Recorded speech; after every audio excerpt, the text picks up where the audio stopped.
एकटी संस्था आणि कोल्हापूर महानगरपालिका यांच्या वतीनं 15 ते 17 मे या कालावधीत निर्माण चौक मैलखड्डा परिसरात परीस सेंद्रिय खत महोत्सवाचं आयोजन करण्यात आलंय. ओल्या कचऱ्यापासून सेंद्रिय खत निर्मितीद्वारे पर्यावरण संवर्धन, स्वच्छता अभियान आणि सेंद्रिय शेतीला चालना देण्याचा महत्त्वपूर्ण काम या माध्यमातून करण्यात येणार आहे, अशी माहिती एकटीचे उपाध्यक्ष संजय पाटील यांनी पत्रकार परिषदेत दिली.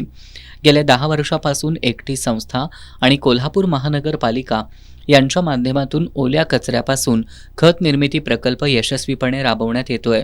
याच उपक्रमाचा एक भाग म्हणून हा महोत्सव आयोजित करण्यात आलाय. या महोत्सवामध्ये नागरिकांना प्रत्यक्ष सेंद्रिय खत निर्मिती प्रक्रिया पाहण्याची संधी उपलब्ध होणार आहे. घरच्या घरी खत निर्मिती करू इच्छिणाऱ्या नागरिकांसाठी हा महोत्सव पर्वणी ठरणार आहे.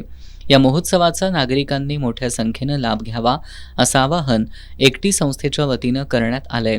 यावेळी ज्येष्ठ नागरिक सेवा संस्था अध्यक्ष निवास नलवडे, उमाकांत कांबळे, सदाशिव पुंडे, वसंत पाटोळे, अशोक देसाई, जयवंत बुटके, अक्काताई गोसावी, सारिका भोरे, बनाबाई कांबळे, मंगल कांबळे, सविता कांबळे, शुभम कांबळे, पुष्पा कांबळे, जैनुद्दीन पन्हाळकर, साताप्पा मोहिते आदी उपस्थित होते.